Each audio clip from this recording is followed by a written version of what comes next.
Hello everybody आं मनजित बर' गोदान मोनसे भिडिअसिम गासैखौबो बरायबाय।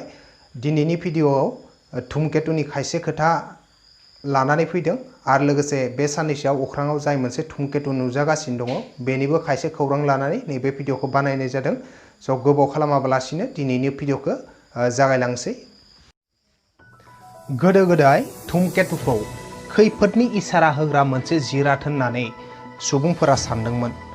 जेब्ला धुमकेतुआ अख्राङाव नुजायो अब्लाथाय सुबुंफोरा सानदोंमोन जे बै बोसोराव दैबाना जानो हागौ, महामारी जानो हागौ, खरां जानो हागौ बा दावहा जानो हागौ बेफोरबायदि होननानै बिथांमोननि गोसोआव मोनसे आन्दो फोथायनाय दंमोन। बेफोरबायदि आन्दो फोथायनायनि खायसे बिदिन्थिफोरा जाबाय बेफोरो जेरै 11 जौथायाव नुजाथिनाय धुमकेतु बुएउक्स टापेस्ट्री जायखौ दिनै हेलिनि धुमकेतु होननानै मिथियो। बेयो अख्राङाव नुजानायनि जाहोनावनो हेस्टिंग्सनि दावहायाव नर्मानफोरनि देरहानाय आरो हेरल्डनि थैनाया जादोंमोन होननानै बिथांमोना आन्दो फोथायदोंमोन। खायसेफोरा बेफोरबायदिबो बुङो जे जेब्ला अख्राङाव धुमकेतु नुदोंमोन अब्लाना बै समावनो नै बुहुम बिखानिफ्राय डायनसरफोरा जोबलांदों होननानैबो आन्दो फोथायनाय दंमोन। नाथाय लासै लासैनो सान्थौगिरि बिगियानगिरिफोरनि बायदि रोखोमनि संदाननाय आनजादफोरनिफ्राय उनाव रोखा जायो दे धुमकेतुआ आसलते खैफोदनि इसारा होग्रा मोनसे जिराद नङा, बेयो मुलुगमानिनो मोनसे मुलुगमायारि मोदोमबांसो।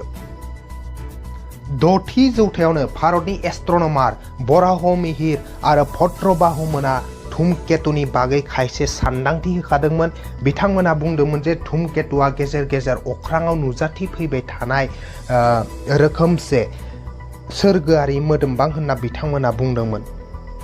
1301 मायथाइयाव इटालि हादोरनि महर एरखांगिरि गिय'ड'आ धुमकेतुनि खायसे सानदांथिफोर होदोंमोन। थिग बिदिनो एरिस्टटलाबो धुमकेतुनि बागै खायसे सानदांथिफोर होदोंमोन। 1687 मायथाइयाव सार आइजाक निउटनाबो धुमकेतुनि खारथाय लामा बा अरबिटनि सोमोन्दै खायसे सानदांथि होदोंमोन। 1707 मायथाइयाव एडमन्ड हेलिया निउटननि खायसे फर्मुलाफोरखौ बाहायनानै आरो लोगोसे धुमकेतुआ बुहुमनि अख्राङाव नुजाथिनाय बोसोरफोरनि खारिखौ बुथुमनानै बेफोरनिफ्राय बिथाङा बेखौ फोरमान खालामना होदोंमोन जि धुमकेतुआ आसलते खैफोदनि इसारा होग्रा जेबो जिराद नङा, नाथाय बियो मुलुगमायारि मोनसे गुदिथा बा मुलुगमायारि मोनसे बेयो मोदोमबांसो होननानै बिथाङा फोरमान खालामनानै होदोंमोन। ग्रह, ग्रहसा, हाथरखि, ग्रह सेरेब बेफोरो मुलुगमानि जेरैहाय मोनफा मोनफा मोदोमबां, थिग बेफोरबायदिनो धुमकेतुआबो मुलुगमानि मोनसे मोदोमबां। मोनसे धुमकेतुआ जादों बरफ गोनां सान खौराङारि फिसा मोदोमबां जाय साननि खाथिथिं फैयोब्ला गुदुं जानो हमो आरो उनफारसेथिं गेस एंगारनो हमो। बे जाथायाव अख्राङाव मोनसे कमा एबा लानजाय गोनां मोनसे हाथरखि बायदि नुजायो आरो बेनिखायनो बै धुमकेतुखौ लानजाय गोनां हाथरखि होननानैबो बुङो। ग्रहफोरा जेरैहाय साननि सोरगिदिं गिदिंनो थाखाय गावनि थिखानाय लामा बा अरबिट थायो, थिग बेफोरबायदिनो धुमकेतुफोराबो साननि सोरगिदिं गिदिंनायनि थाखाय थि मोनसे लामा थायो। धुमकेतुफोरनि सानखौ गिदिं खननायनि लामाफोरा एलिप्टिकेल बा अभेल महरनि जायो। बेनिखायनो बेफोर जेब्ला गावसोरनि गिदिं खननाय लामाजों सानखौ गिदिं खनो अब्ला माब्लाबा बुहुमनि खाथिथिंबो बेयो एरायलाङो आरो जेब्ला बुहुमनि खाथिथिं बेयो एरायलाङो अब्लानो बुहुम बिखानिफ्राय अख्राङाव जों धुमकेतुखौ नुनो मोनो। गुबुन गुबुन धुमकेतुफोरनि सानखौ गिदिं खननो नांनाय समा गुबुन गुबुन जायो। खायसे धुमकेतुफोरा 20 बोसोरावसो सानखौ खेबसे गिदिं खनो, खायसेफोरा 200 बोसोरावसो खेबसे गिदिं खनो, खायसेबा 1000 बोसोरावसो खेबसे गिदिं खनो आरो खायसेफोरा 6 निजुत बोसोर समावसो खेबसे सानखौ गिदिं खनो। मोनसे धुमकेतुनि बिदिन्थि आं होनि जे मोनसे धुमकेतु जाय थांनाय 1986 मायथाइयाव नुजाथिदोंमोन बै धुमकेतुनि मुङा जाबाय हेलिनि धुमकेतु आरो बै धुमकेतुआ 76 बोसोरनि उन जोंनि बुहुमनिफ्राय अख्राङाव नुजाथिबाय थायो बा जोंनि बुहुम बिखानिफ्राय अख्राङाव बै धुमकेतुखौ 76 बोसोरनि उन नुनो मोनबाय थायो। दा बेयो थांनाय 1986 मायथाइयाव नुजाबाय नालाय एबार बेयो नेक्स्ट 76 बोसोरावसो बेयो नुजाथिबावगोन थामहिनबा 2061 मायथाइयावसो बेयो नुजाथिबावगोन। धुमकेतु होनोब्लाथाय धुमकेतुआ जे मोनसेल' बा मोननैल' बेफोरबायदि नङा। धुमकेतुआ गोबां दङ। ओरैबायदि गोबां धुमकेतुफोर दङ जायफोर धुमकेतुफोरखौ दिनैसिमहालागैबो संदाननानै दिहुनजोबनो हायाखै।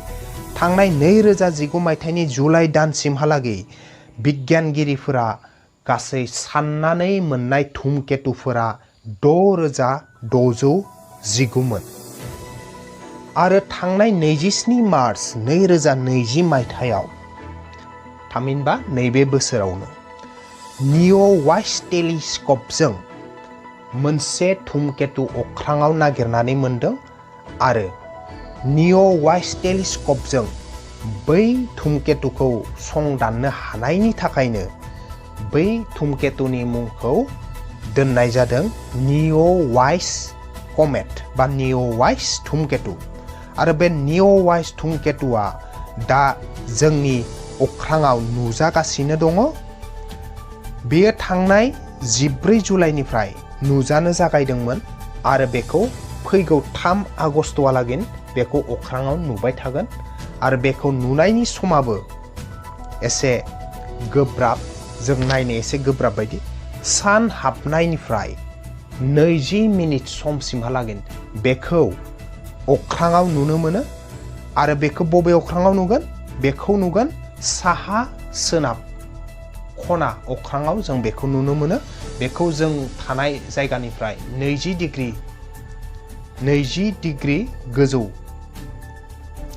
खनाजों जों बेखौ नुनो मोनो। बेनिखायनो बेखौ जुदि नुनोब्लाथाय अब्लानिया मोनसे गुवार फोथार जेराव बिफां लाइफांफोर खाथियाव गैया बेफोरबायदि जायगायाव थानानैसो बेखौ नायोब्लाथाय नुगोन आरो थिक सान ओंखारनायनि 20 मिनिट सिगां समनिफ्राय सान ओंखारनायसिम बै धुमकेतुखौ जोङो नुनो हायो फुंनि समाव। बे निअवाइस धुमकेतुआ अख्राङाव 6800 बोसोरनि उनसो नुजाथिबाय थायो। बेनिखायनो फैगौ 3 आगस्त खालि जेब्ला जों बिखौ जोबथि खेबनि थाखाय अख्राङाव नुनो मोनगोन बेनि उनाव आरो बियो 6800 बोसोर उनावसो फिन बुहुमनि सुबुंफोरजों अख्राङाव नुजाथिफिनजागोन। बेनिखायनो जों जायफोर बे धुमकेतुखौ नुगोन जों गावखौनो लाकि होननानै साननानै लानो नांगोन।